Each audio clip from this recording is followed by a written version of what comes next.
We're going to get into some Old Testament background and some sacrifices and things of this nature with regards to that.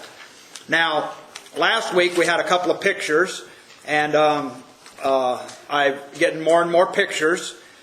And as long as I get Riley's approval on the pictures, then I'm okay, because he's the critic on pictures.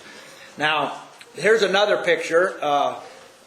Is a sacrifice. Can you see? You can really see the color and everything now with this new projector. So this is good.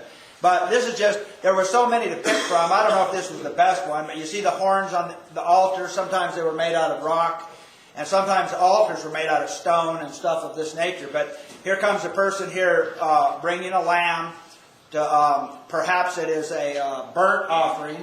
We're going to be talking about two offerings and tie it in with the Lord's Supper. That is the burnt offering and the peace offering this morning. The burnt offering and the peace offering. And I want us to tie a lot of what we say this morning with our offering this morning, and how that has to do with the Lord's Supper and our very presence, how we're offering. So there's a picture. Now here's one, and the reason, I guess this is not the best one in the world, except for I liked the what caught me on this one was see all the work that when you're talking about doing this, and you read in the Bible about this was a lot of work. It was hard work, and you see the meat and all this. There was a lot of meat to burn. If you ever burnt meat like this, it takes a long time to burn it. To burn through it, it takes a hot fire. This is a lot of work these people went through on some of these things. So anyway, there's a couple of pictures to show the situation on sacrifices in the Old Testament. Now, we already talked about this one here. These are the three things that I wanted us to focus on. Remember the Lord's death as we partake of these emblems, to remember His death. Now, proclaim the Lord's death. It is a proclamation. It's a proclamation to everybody who knows when we're coming together that we're proclaiming the Lord's death. So that proclamation is a very important part of the partaking of the Lord's Supper. And then one that we're going to work on probably more than the others this morning is the remembrance of the covenant relationship, because it was the blood of the covenant. And I'm not so sure that we emphasize that maybe like we should. Because it's right there in 1 Corinthians the 11th chapter, and also in Matthew the 26th chapter. So, Jesus is our Passover. We talked about the first Passover. We had a picture of the post and lintels with blood on it. Jesus is our Passover. Jesus ate the Passover. Moses kept the Passover. And it was at the Passover, that the last Passover of the Old Testament, that Jesus instituted the Lord's Supper. Now, let's go ahead and go back into the Old Testament now just for a little bit and see what we can come up with here. In Exodus 24, 1 through 11, I want to go slowly, and I want us to have in our minds the idea of sacrifice in the Old Testament, under the Old Law. These things are written for our learning and for our understanding. Exodus 24, 1 through 11. And this emphasizes the blood and the covenant. Now, these have a parallel, a real parallel with our partaking of the Lord's Supper. And you're going to notice that one of the things that they had to do is they had to prepare. They couldn't just offer a sacrifice to the Lord and bring a sacrifice without a lot of preparation. They had to prepare themselves mentally and physically in order for that to be accepted. And I promise you, it is no different than when you and I come here to partake of the Lord's Supper. It is no difference. We have to prepare for that event, or it will not be accepted as a sacrifice. It won't be. It won't be. And I want us to take a look at how they offered and the parallel, the types and the antitypes there. Now, let's read this, and I am beginning with my New American Standard Version. So go sell all your Bibles and buy new ones. No, but there's already one person that's going to have a brand new New American Standard Bible, and so because of that, I'm going to stick with this for a while. Anyway, but I like this version so far. I do. But your comments with regards to comparing versions would be appreciated as well. Now, Exodus chapter 24 says, now this is when Moses was at Mount Sinai, and he's receiving the law. He received the law. And I want you to pay attention to some things about this. God is up on top of Mount Sinai. The people are down below Sinai. There's God. And God says, you don't let the people come near me. Moses, you may come near me, but the priests, the elders, they can't come near me. Now get the picture. In other words, you don't just walk up to God one day because you feel like it. Well, I feel religious today. I think I'll go visit God. No. It's not that way today, and it wasn't that way during this time period. Well, I believe I need to go to church, take the Lord's Supper. No.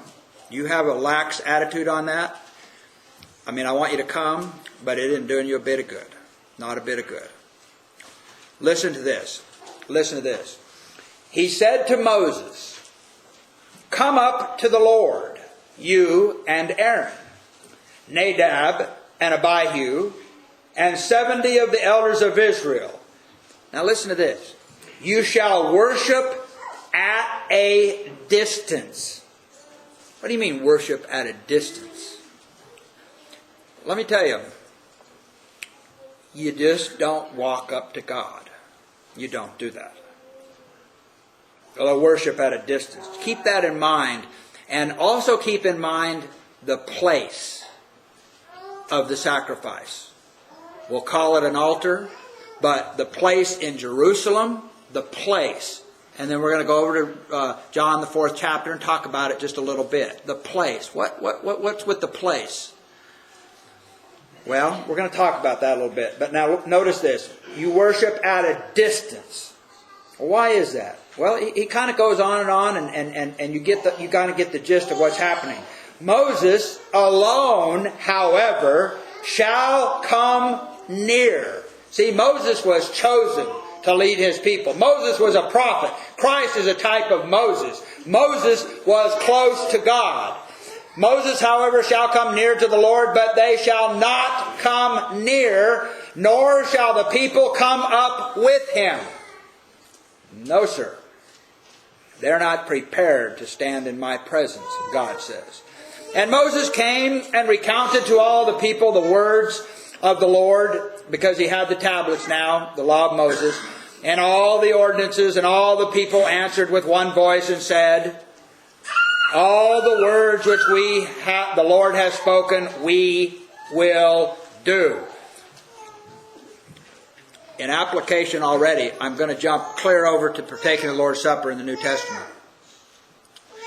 When Jesus says, break this bread in remembrance of my body, my broken body, and when he says, drink this blood in reference to the new covenant, it is the blood of the covenant. I want you to understand that in the covenant that they had here, what was one of the aspects that they participated in with regards to the blood of the covenant? You're getting ready to learn what that is. We will do. See? What? Whatever you tell us to do. It was a mental and a verbal aspect of their worship service with regards to the blood of the covenant. We will do what you said, God. And that's crucial, I think, in grasping the blood of the covenant. When we're remembering the blood of the covenant, and when you and I became Christians, we said, I believe that Jesus Christ is the Son of God. What else are you saying? You're saying, I will do what you say, God. I will do it. Now, why is that so important? We're going to talk about that just a little bit. Let's go on. Verse 4. Moses wrote down all the words of the Lord. Then he arose early in the morning and he built an altar. I mean, he built an altar. What is an altar? An altar is a place where sacrifices are offered. Is it important? Why build an altar? Why not just offer something right on the dirt? He wanted an altar. It's important. We'll talk about more about that too in a minute. At the foot of the mountain with 12 pillars for the 12 tribes of Israel. So he built an altar. Apparently an altar was important to have sacrifices offered to God and for it to be acceptable. There was something else that was important as well. Blood. And there was more than that was important. You're going to see all that in a minute. He sent young men of the sons of Israel, and they offered burnt offerings. Okay, now, if you'll have that in your mind, I only want to do burnt offerings and peace offerings. There's lots of other offerings, at least 5 more than that perhaps, but in Leviticus 1 through 7, there's at least 5 more. Burnt offerings and sacrifice young bulls as peace offerings to the Lord. Now, a burnt offering was an offering that you saw the picture in the big fire. If that lamb was going to be offered as a burnt offering, the entire lamb was consumed and none of it was eaten. None of it was allowed to be eaten. It was entirely burned. It was a burnt sacrifice, totally dedicated to the Lord.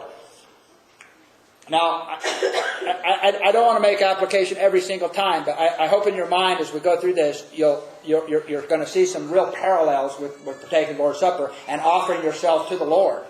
Totally.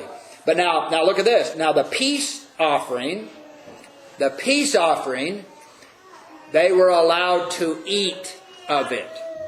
They were allowed to eat of the peace offering. Now then, I want you to notice this. Burnt offering, totally consumed. Peace offering, they were allowed to eat. What is it? You know, it's called a sacrifice. Notice that in verse 5. The burnt offering is a sacrifice. The peace offering is a sacrifice. What is it? Are we offering a sacrifice when we partake of the Lord's Supper? I know it's a memorial. And I hope nobody thinks, at least don't think this too soon, wait till we're all done, that, the Lord's Supper should be real simple and easy and all that. Let me tell you something. You can over make it so easy that it doesn't mean nothing, and then you can make it so complicated that you miss the point. I understand that.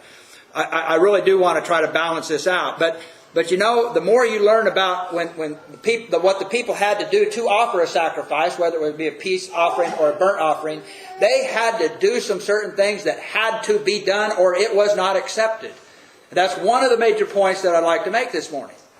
I want our sacrifice to be accepted. What are you sacrificing? Okay, that's a good question. What altar are you sacrificing it upon? Well, sometimes our mind doesn't even go there. We don't even know what the altar is. We don't even know what we're sacrificing. That can't be right. It is a memorial. But there is a sacrifice and an altar involved. Absolutely.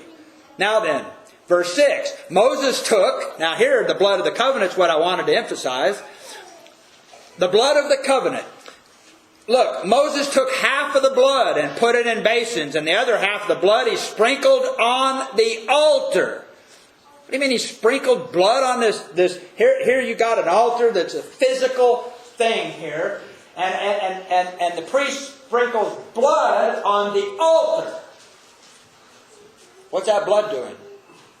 The blood is preparing the altar for the sacrifice to be offered on the altar and consumed in part or in whole, and so that it would be acceptable to God. That's what's happening here. And the blood was ratifying or inaugurating the ceremony to where it's like God wanted it. See, God wants things done His way. He really does. Now, we're going to talk more about this altar and the blood sprinkling on it. But I want you to really get into this morning with regards to partaking of the Lord's Supper and the blood of the covenant. You just partook of the blood of the covenant, the cup. What does that mean? Number one, it means you will do what God says. You will do. That's part of your blood of the covenant. It is a conditional covenant. It's always been a conditional covenant, and we're going to see that point too. Then he took the book of the covenant and read it in the hearing of the people, and they said, "All that the Lord has spoken, we will do. We will be obedient." Were they? No, they weren't. So Moses took the blood and sprinkled it on the people. What are you doing sprinkling blood all over people? I'll tell you, this makes no sense to a lot of people. Here you've got blood being sprinkled on people. It's the blood of the covenant being sprinkled on the people. And if the blood of the covenant wasn't sprinkled on the people, if the blood of Christ, you would have not come into contact with the blood of Christ, you may not eat of this sacrifice. You may not eat of it. Make sense? Following along, it's really kind of simple, but then it's kind of not simple. But this, you're eating of a sacrifice. You're partaking of the cup, the blood of the covenant. Now watch this. Behold, the middle of verse 8, the blood of the covenant which the Lord has made with you in accordance with all these words. Blood of the covenant. Then Moses went up with Aaron, Nadab, and Abihu, and the 70 of the elders. Now listen to this. And we talked about eating.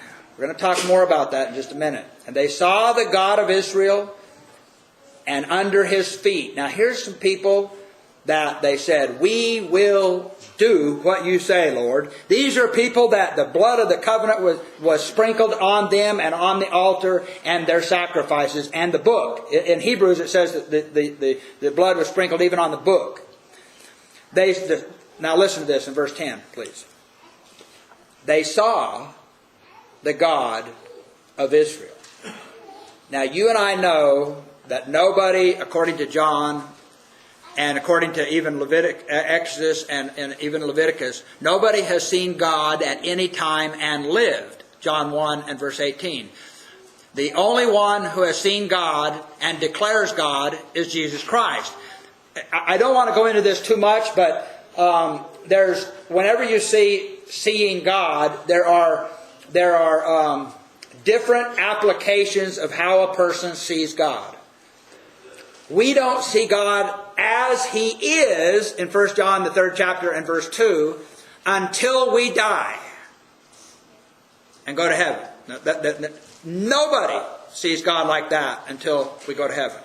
That's pretty cool. And because of that, He says you purify yourselves all the time. But I just want you to notice here, they saw God, they saw some glory.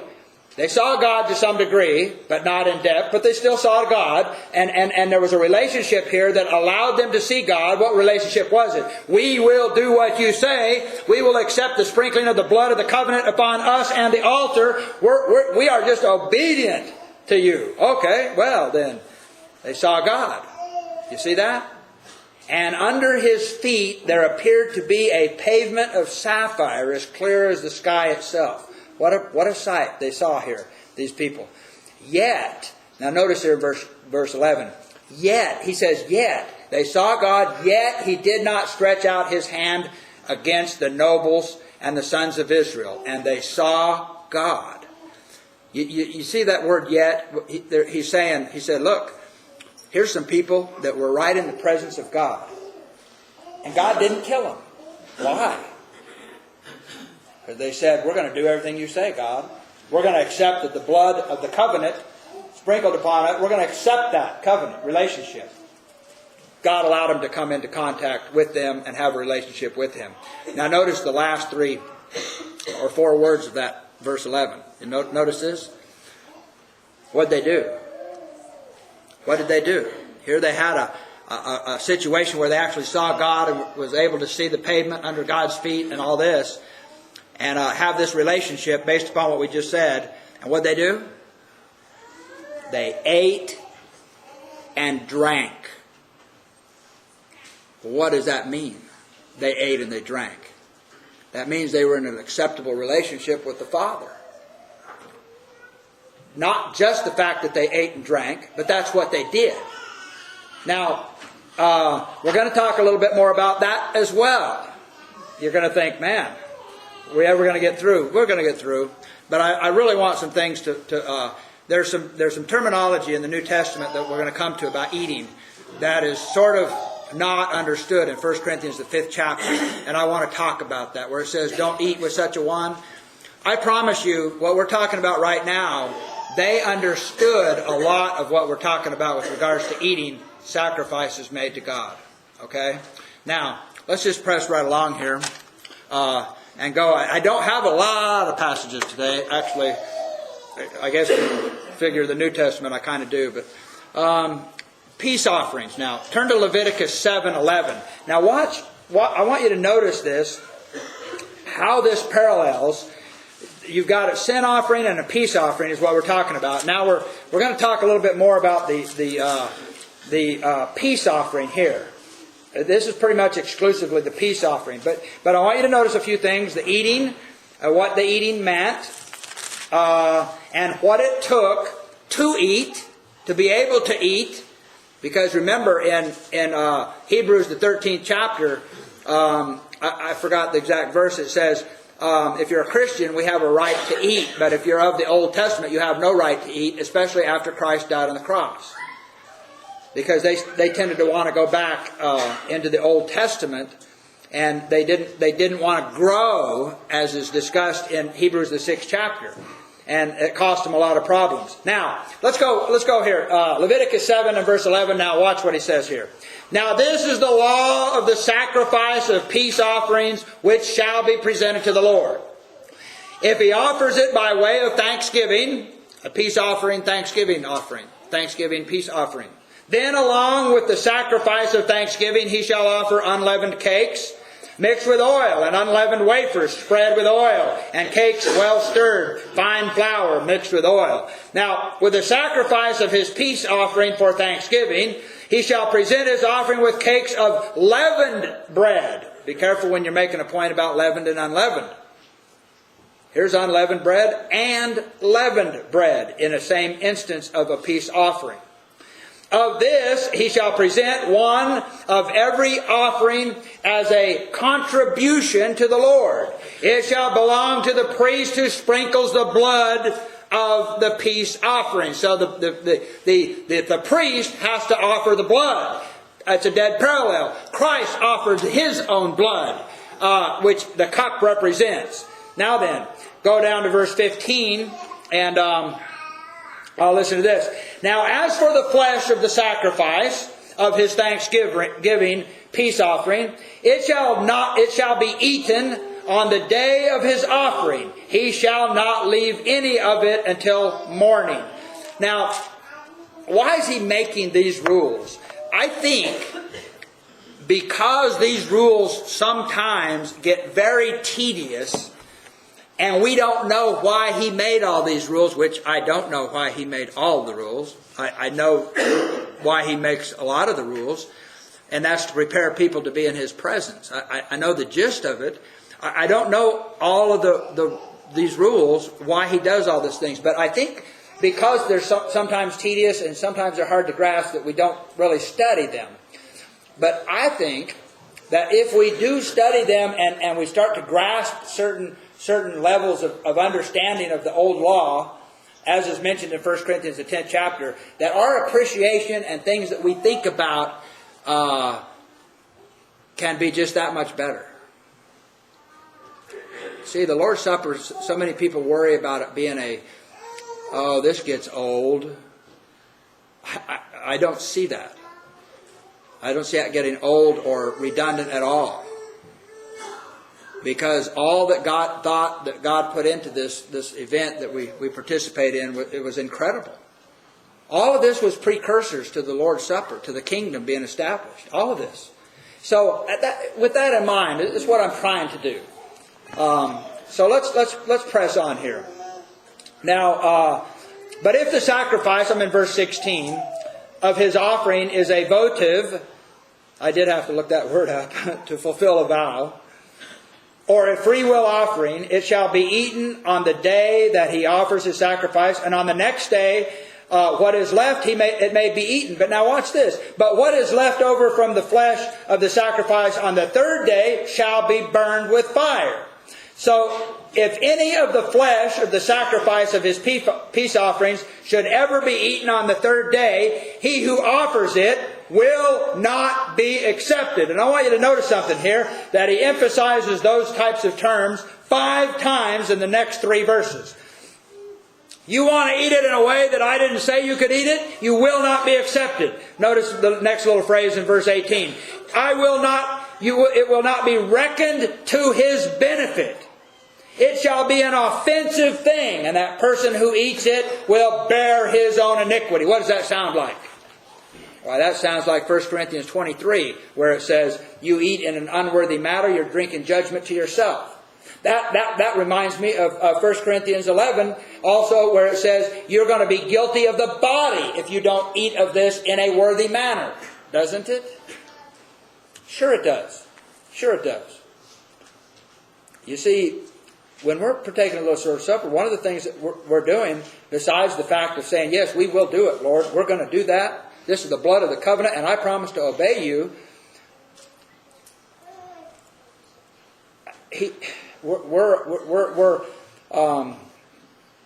doing it in a way that is acceptable to God, and we're thinking about it, making it pleasing to Him. It's a mental acknowledgement that we are doing what God wants and pleasing Him.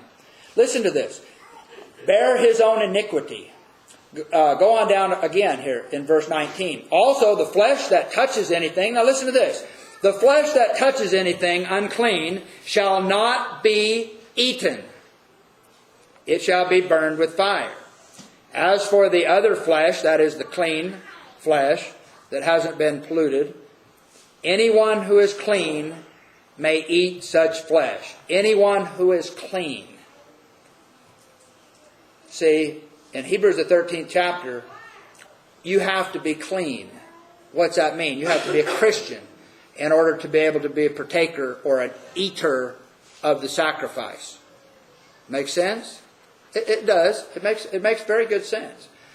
But the person who eats the flesh of the sacrifice of peace offerings which belong to the Lord in his uncleanness, that person shall be cut off from his people. See, that's 2 verses, at least 2 verses in 1 Corinthians 11th chapter that talks about you're guilty of the body, or you're guilty of bringing judgment to yourself if you eat of the Lord's Supper with the wrong idea in mind. And see, that's exactly what happened over in 1 Corinthians, the 10th chapter and 11th chapter. That's what they're talking about. Now, when anyone touches anything unclean, whether human uncleanness, I'm in verse 21, or an unclean animal, or any unclean detestable thing, and eats of the flesh of the sacrifice of peace offering, which belongs to the Lord, that person shall be cut off from his people. Turn with me to Exodus 19, please. One more verse here, and then we'll get into some more easier stuff maybe. I don't know. Exodus 19. And verse 5 and 8. And I went back to Exodus 19 here for a reason on this. Just to emphasize this one point about, because the blood of the covenant really is something that we're supposed to remember. And we're supposed to remember the commitment that we made to the obedience of Jesus Christ. Now then, if you will indeed obey my voice and keep my covenant. See, it was a conditional covenant.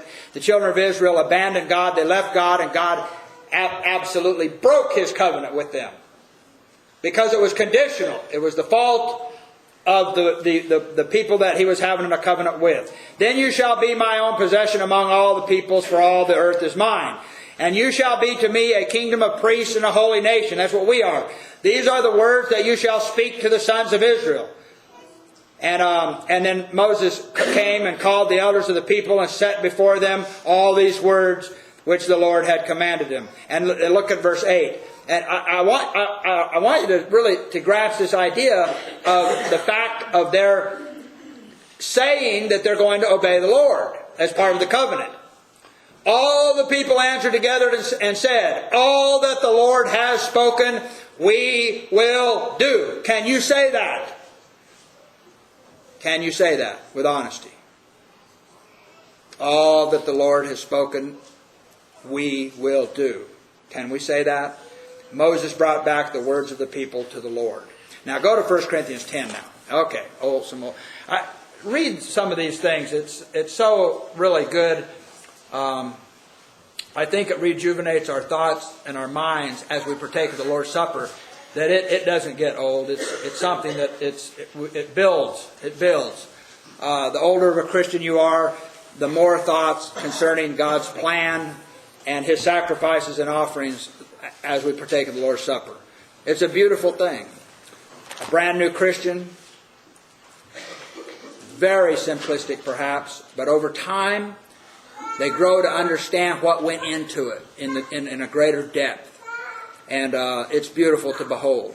1 Corinthians 10 now. This is really the beginning of the Lord's Supper.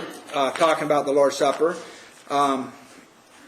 It's really not chapter 11. It's here in 10 where he begins the concept and the idea of being sharers in the altar. Being sharing in the Lord's Supper. Partaking of the cup and the blood. Or the bread and the blood, partaking of that. It's interesting to me that he chose eating and drinking to culminate the idea of acceptance and sacrificial offering. Isn't that interesting to you? How he chose eating? Because he chose eating back during that time period as well. Why, these scribes and Pharisees, they knew a little bit about something about eating. And they knew something about what that meant. Whereas, I don't think we do understand that as much as we should understand it. So, anyway, in 1 Corinthians, the 10th chapter, and I also decided that I was going to just do 2 lessons, and I already decided that I think I have to do 3 because that first 30 minutes was pretty intense, I think. In my mind it was. I don't know if it was or not. But to get out of chapter 10 and 11, we really have to have that as a basis, I think. Because what in 1 Corinthians 10 and 11, you know what he's saying? He's saying, you guys, when you come together, you're just messing it all up. That's what he's saying. He said, you're messing it all up. What are you doing coming together here? And one person getting drunk. And all he means is full, I think. And another person is hungry. What, don't you have houses to eat in? In other words, right there, we're coming together for a special thing. It's not what we can just do in our houses.